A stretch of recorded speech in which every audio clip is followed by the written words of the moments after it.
Para 1812, Napoleón Bonaparte tenía en sus manos a Europa. Por otro lado, España e Inglaterra mantenían la resistencia ante dicho conquistador. Napoleón ya había peleado con los rusos y los venció en el centro y el este de Europa.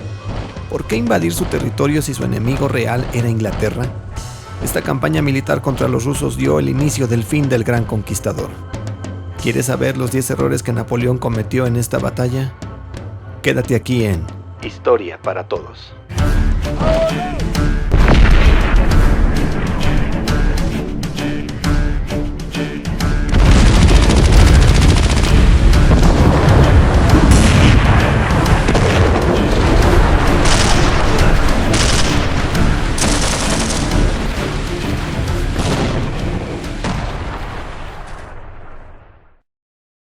Napoleón quería invadir Rusia desde diferentes frentes. Creía que sería apoyado primeramente por el reino de Suecia.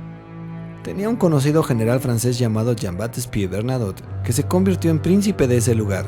Y como a Napoleón le gustaba pensar por los demás en vez de preguntar, tenía la intención de ofrecerle Finlandia, la cual había sido ocupada por los rusos anteriormente, a cambio de su apoyo.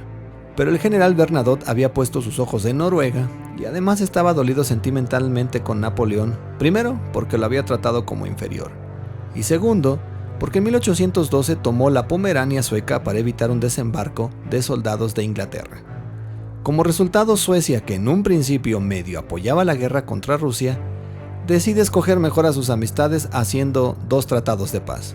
Uno con el zar ruso Alejandro I, donde aceptaba la ocupación de Suecia en Noruega, y también otro tratado con Inglaterra, y a cambio estos le enviaban ayuda al país de Suecia.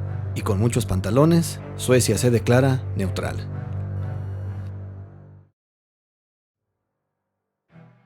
El problema no fue tener suministros, sino cómo llevarlos.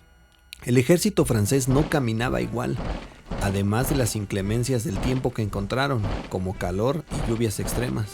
Esto impedía que los alimentos llegaran en tiempo y forma, pero el necio de Napoleón decidía avanzar, pensando que sus soldados sobrevivirían de lo que cayera del cielo.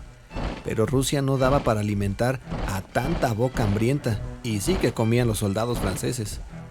Para variar, los rusos, cuando sabían que iban a llegar los franceses, decidían quemarlo todo: casas, terrenos, campos, lo que sea, y esto hacía más difícil que el ejército de Napoleón se alimentara.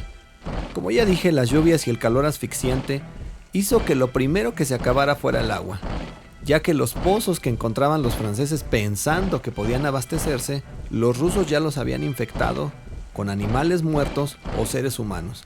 El agua se descomponía rápidamente y no se podía beber, lo que dio como resultado que muchos franceses murieran sin pelear.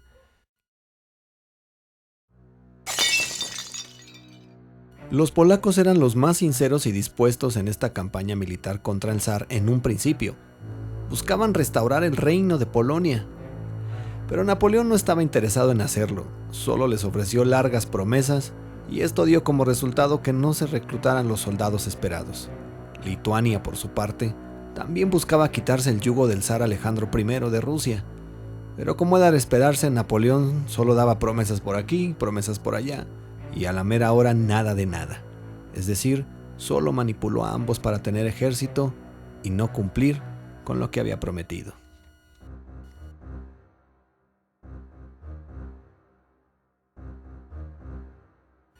Napoleón quería una batalla rápida y decisiva que obligara a su enemigo ruso a rendirse y buscar la paz de forma inmediata. Pero hubo un montón de inconvenientes. 500,000 de soldados caminaban grandes distancias y las órdenes militares no llegaban a tiempo. Napoleón tuvo que detenerse varias veces para reagruparse con su ejército. Los generales franceses no tenían iniciativa a la hora de tomar decisiones, siempre atenidos a lo que Napoleón dijera. Y si a eso le sumamos los pésimos caminos, las inclemencias del tiempo y el calor, llegó un momento en que tuvo que descansar por 20 días en la ciudad de Vilna para reagruparse una vez más. Pero cuando Napoleón llegó a esta ciudad que puedes ver aquí, los rusos habían huido y quemado todo, y esto dio como resultado que Napoleón perdiera alrededor de 70,000 hombres. Pero eso no significaba que Napoleón no se diera sus gustitos. El 15 de agosto de 1812, en plena guerra, pues para conmemorar su cumpleaños, pidió un pequeño desfile militar en su honor. Y claro, esto le dio tiempo al ejército ruso para poder huir y seguir quemando todo lo que encontraran a su paso para ir eliminando soldados franceses sin tirar una sola bala.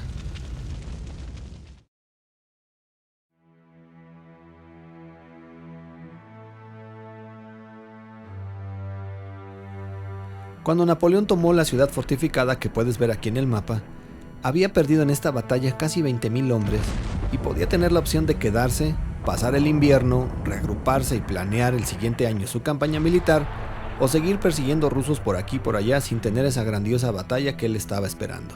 Hay varias opiniones encontradas en torno a la decisión de Napoleón Bonaparte en esta campaña y en esta parte y en esta ciudad. El historiador británico Charles dice que era mejor opción quedarse para reorganizarse y así poder tener una mejor estrategia el siguiente año para su batalla. Pero el británico, el general Firth, opina que de hacerlo podía haber sido atacado por la espalda por suecos y británicos. Es decir, era una decisión bastante difícil la que tenía que tomar Napoleón. Lo que sí sabemos en la historia es que Napoleón Bonaparte decidió seguir y por ende sacrificar a más soldados en busca de su batalla gloriosa a pesar de las inclemencias del tiempo.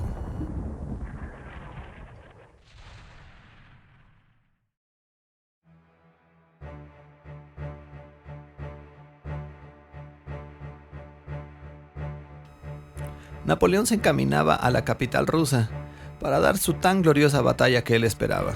Pero Borodino fue el lugar donde ambas potencias se enfrentaron. El zar no podía seguir huyendo y la iglesia ortodoxa pedía a gritos acabar con el anticristo. En todo caso tenía que pelear y así salvar algo de prestigio en las altas esferas sociales rusas. Napoleón avanzaba con 130.000 hombres cansados, enfermos y con falta de suministros. Borodino, como ya dije anteriormente, fue el lugar donde se plantó el zar para enfrentar de una buena vez a Napoleón y casi le sale bien gracias a los errores que cometió en este encuentro militar. Primero, Napoleón decide atacar el frente y no los flancos, como lo hacía en otras batallas, y esta decisión se le atribuyen a que estaba enfermo de resfriado. Además, Napoleón estaba muy atrás y no podía ver bien cómo se estaban dando las cosas en la batalla, pero tampoco quería una batalla larga, sino quería una victoria fácil, pero no fue así. Segundo, cuando Napoleón parecía tener la victoria, era el momento de enviar la reserva de la Guardia Imperial Francesa para terminar, pero desafortunadamente, y no se sabe por qué, no lo hizo. Eso le permitió a los rusos replegarse y salvar parte de su ejército. Y como Napoleón no pudo perseguirles, pues los rusos vendieron esta batalla como una victoria a su favor. Como dato curioso, los franceses sufrieron en esta batalla 28.000 bajas, incluyendo 48 generales, y los rusos unas 40.000 bajas. Fue una de las batallas más sangrientas de la historia de esta época, pero a ninguno de los dos se le atribuye como tal una victoria.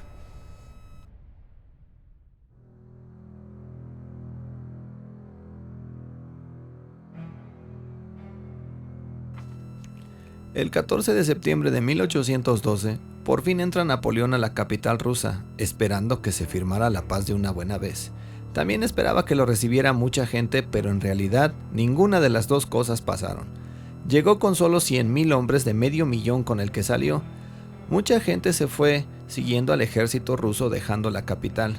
Solo quedaron unos 15.000 extranjeros y muchos de ellos eran franceses. Para variar, estalla un incendio en la capital rusa que consumió los alimentos que quedaban, y no se sabe si en verdad fue un accidente o fue provocado para diezmar al poco ejército que quedaba. Con todo y eso, Napoleón se quedó ahí 5 largas semanas esperando algún mensajero que llevara noticias de rendición, pero no fue así.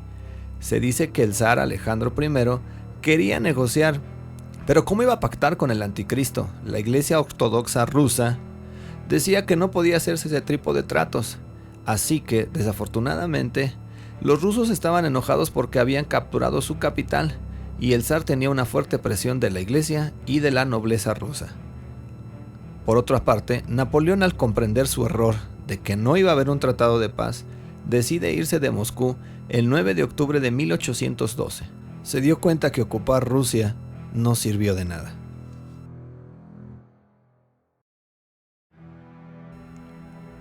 Era muy importante que por donde pasara el ejército de Napoleón hubiera buenas relaciones con la población conquistada rusa. El corso sabía de la situación entre campesinos y el zar, que no era muy buena, y si esto lo hubiera aprovechado a su favor, hubiese recibido ayuda de ellos. Desafortunadamente no fue así. Napoleón permitió el robo, violencia del ejército a la población, y pues esto hizo aún más difícil el abastecimiento del ejército. Y entre más se adentraba al territorio ruso, más indisciplina había del ejército de Napoleón, casi en convertirse en un grupo de bandoleros.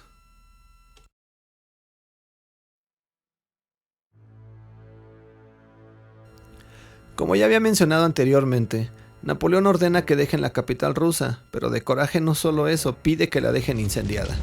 Se le olvidó que los rusos se enterarían de esto y que los iban a perseguir en su retirada, y una de las cosas que estuvieron a favor de los rusos fue el fuerte invierno que azotaba a Rusia en aquel entonces.